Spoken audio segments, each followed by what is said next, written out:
Hi, I'm Lois Romano, and it's time to turn the table on the Sunday show host. This week's topics: the government shutdown, Christie versus Rand Paul, and the fight over who will lead the Fed.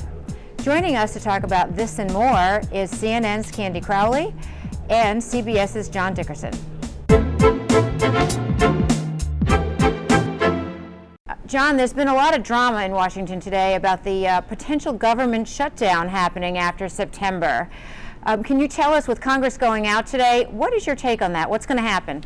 Well, I mean, they're leaving town in a flurry of inactivity. It's sort of poignant that the 40th vote on the Affordable Care Act is coming up in the House. It won't go anywhere. It's the 40th time they've tried to do this. And meanwhile, what's not getting done is the normal business of dealing with a budget. And so for all the hours of work they don't do now, they'll have to do in September. And they've only got till the end of September before the money runs out in funding the government. And even if they can squeak through that crisis, they still then will have to deal with the debt limit, the other crisis we're going to have on the budget front at the end of the fall. So they are not doing the work they need to do to make their fall easier. They're not doing work, and that's going to make the fall harder.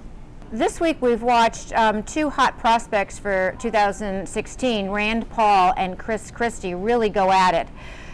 Do you have a view on who comes out ahead of that brawl? Ask me in 2016, because that's what this is about.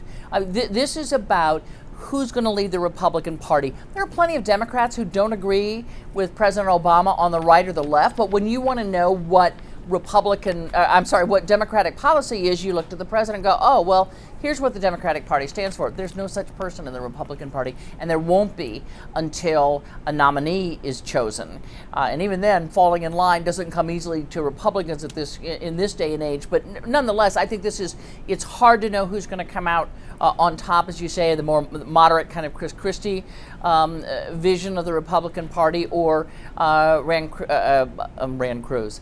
That tells you something, doesn't it? Ted Cruz or Rand Paul, who come at it from a very conservative, and certainly in the case of Paul, from a libertarian point of view. So that's the fight we're going to have, whether it's about spending or whether or not, the scope of the government's surveillance, whether you will see this fight, this gap show up over the next years between now and the time Republicans get a nominee. That's the fight we're going to hear. We also asked them about the ongoing fight over who's going to run the Fed: Larry Summers, Janet Yellen, or an unknown third candidate. It's interesting because it's one of those Democrat versus Democrat discussions at the moment, because there certainly were Democrats who wrote the president and said, hey, Yellen is the one.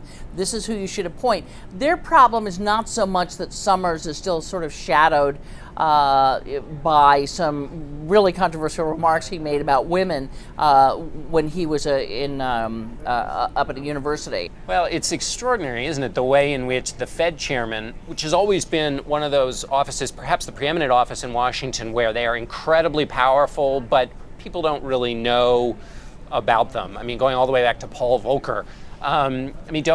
They're not celebrities in that kind of empty public way that we're so used to. Now, the Fed job is it's this public bake-off in which not only are the merits of the case discussed, but now there's a huge debate about the gender issue here, and whether President Obama, if he picks Larry Summers, will be reinforcing the kind of boys' club at the White House. That's it for this week. Thanks for tuning in, and you can check out the full videos and a lot of the prior videos on Politico.com.